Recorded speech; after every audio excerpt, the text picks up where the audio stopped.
कौवे भैया, बारिश का मौसम शुरू होने ही वाला है। हमें अपने घोंसलों की मरम्मत का काम शुरू कर लेना चाहिए और हमें दाना भी ज़्यादा ढूंढना चाहिए ताकि हम बारिश के मौसम के लिए कुछ बचा सकें। पिछले साल का याद है ना आपको, जब बारिश शुरू हुई थी तो रोकने का नाम ही नहीं ले रही थी और आपको कितना मुश्किल हुआ था। अच्छा, अब तुम मुझे ताना दे रही हो? नहीं कौवे भैया, मैं तो सिर्फ आपको याद करवा रही हूँ। सब पक्षी इन दिनों में ज़्यादा काम करते हैं ताकि बारिश के दिनों में आराम कर सके। मैं कोई बेवकूफ नहीं हूँ, मुझे भी चिंता है। तुम अकेली ही अक्लमंद नहीं हो इस जंगल में। जाओ और मुझे आराम करने दो। जब मेरा मन होगा मैं भी काम कर लूंगा। और अभी वैसे भी काफी दिन पड़े हैं बारिश का मौसम शुरू होने में। आपने तो गुस्सा ही कर लिया, जैसी आपकी मर्जी। मैंने तो आपका भला ही चाहा था। और रानू चिड़िया वहाँ से चली जाती है। बड़ी आई मेरा भला चाहने वाली। जब भी थोड़ा आराम करने लगता हूँ आ जाती है मेरा सर खाने और मुझे भाषण देने। कालू कौवा बहुत कामचोर था। असल में उसकी आदत थी दूसरों से मांगकर और छीनकर खाने की। और जब दूसरे पक्षियों से मांगकर खाने की बारी होती तो इतना मजलूम बनता जैसे इस जैसा कोई दूसरा दुनिया में ना हो। इन दिनों सब पक्षी ही बहुत मेहनत कर रहे थे। वो दाना भी ज्यादा ढूंढ रहे थे और साथ अपने घोंसलों को और ज्यादा मजबूत करने का काम भी कर रहे थे। रानो बहन, कालू आज फिर नहीं आया? नहीं तोते भैया, मैं गई थी उसे लेने, लेकिन उसने तो मुझे इतनी सुनाई कि मैं ही शर्मिंदा होकर वहाँ से आ गई। रानो चिड़िया, तुम्हें क्या जरूरत थी उसके यहाँ जाने की? अगर वो अपनी चिंता खुद नहीं करता तो हम क्यों करें उसकी? तोते भैया, वो कौन सा इस बात की शर्म करेगा कि बारिश के दिनों में किसी के पास ना जाए दाना लेने। पिछली बार भी उसने मुझे बहुत तंग किया था। मैं तो इसलिए चली वो हमारे साथ चला जाता और थोड़ा बहुत काम कर लेता। रानो चिड़िया, तुम भी इस बार उसे मुंह ना लगाना। भी वो बातें कर ही रहे थे कि कौवे का मामा भी वहाँ आ जाता है। कालू को कहीं देखा है आपने? अभी तो घर पर ही था। अब निकल गया होगा कहीं आवारागर्दी करने। अंकल जी, आप कालू को थोड़ा समझाए कि वो थोड़ा सा काम भी कर लिया करे। हर समय उसकी नज़र दूसरों के भोजन पर ही होती है। उसकी पत्नी भी उसे उसी वजह से छोड़कर चली गई। वैसे तो हमें कोई फर्क नहीं पड़ता वो काम करे या ना करे, लेकिन तंग भी वो हमें ही करता है। अब बारिशें शुरू होने वाली हैं और वो सारा दिन या तो सोता है या फिरने निकल जाता है। और जब बारिश आएगी तो हम सब के दरवाजे तोड़कर खा जाएगा। मैं तो उसे समझा समझा कर थक गया हूँ। पता नहीं मेरी बहन से ऐसा कौन सा पाप हुआ था कि उसका बेटा ऐसा निकला। बिल्कुल बाप पर गया है। इसके बाप ने भी ऐसे ही मेरी बहन की जिंदगी को मुश्किल बना रखा था। आज मुझे मिल जाए एक बार, इसकी तो मैं क्लास लेता हूँ। अब शाम होने वाली है, हो सकता है कालू कौवा घर पर आ गया हो। अच्छा, तो मैं चलता हूँ। और कौवे का मामा जी कालू के घर की तरफ चला जाता है। रानो चिड़िया और तोता भी अपने अपने घर चले जाते हैं। मामा जी, आप और इस वक्त? क्यों, मैं आ नहीं सकता इस वक्त?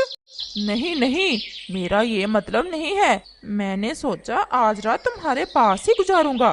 क, क, क, क्या? मेरा मतलब है आपने बहुत अच्छा किया।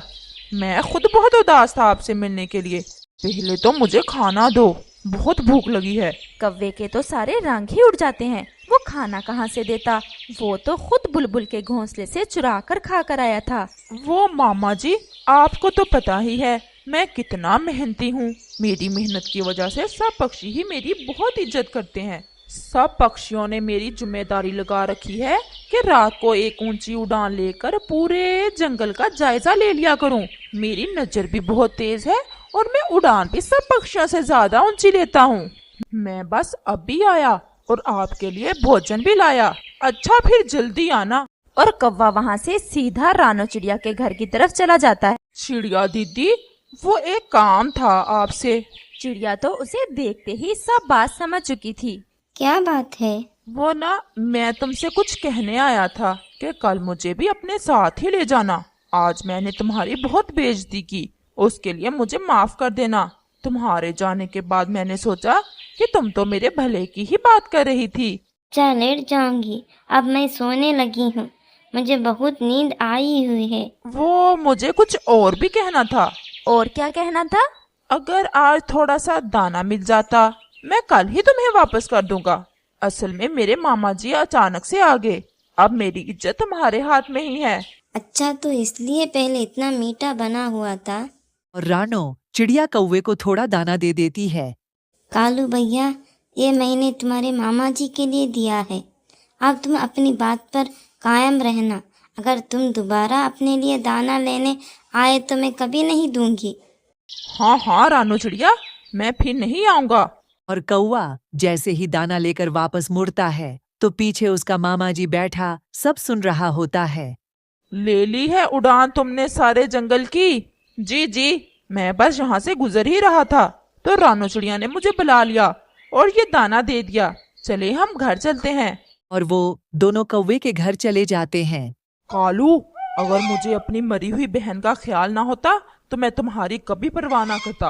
तुम्हें शर्म भी नहीं आती ये सब करते हुए?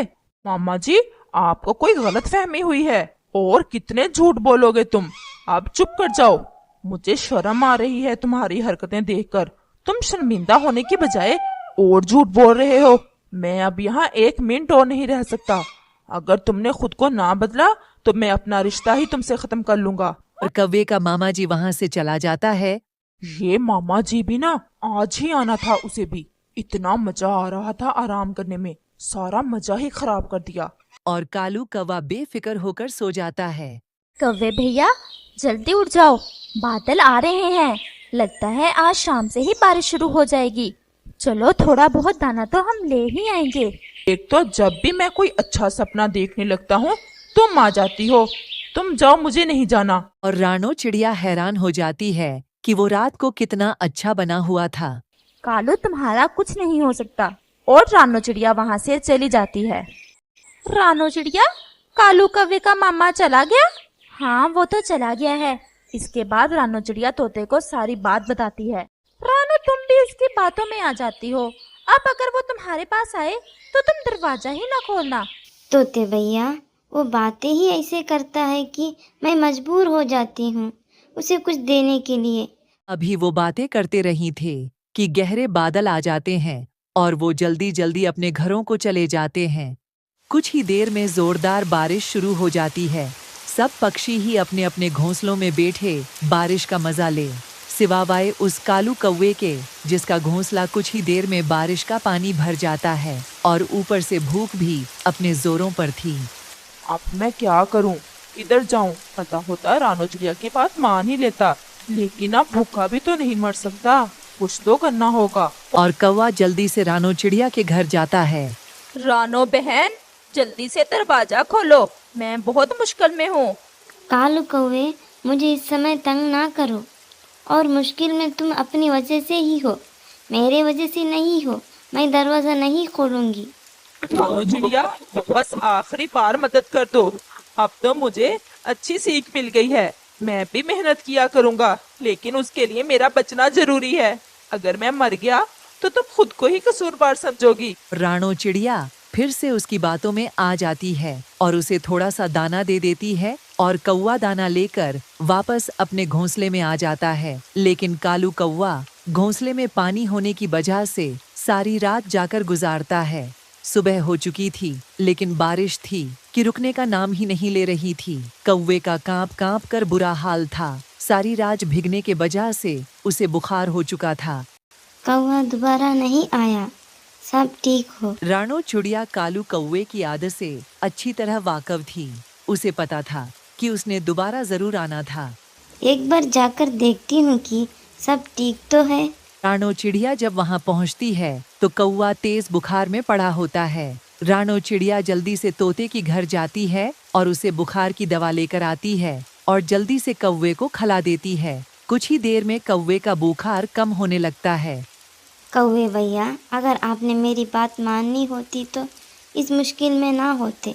रानो चिड़िया, तुम ठीक कह रही हो। अब मेरी यही सजा है कि मैं इसी पानी में पड़ा रहूं। मुझ जैसे काहल को ऐसे ही रहना चाहिए। नहीं कौवे भैया, मैं आपको यहाँ नहीं रहने दे सकती। आप मेरे साथ मेरे घर चले। और रानो चिड़िया कौवे को अपने साथ अपने घर ले जाती है। उसे अभी भी कौवे पर विश्वास नहीं था कि वो सच में शर्मिंदा था या सिर्फ एक्टिंग कर रहा था। इस कहानी से हमें सीख मिलती है कि अपने अंदर से सुस्ती और कहली को खत्म करके अपने आने वाले समय की चिंता करनी चाहिए।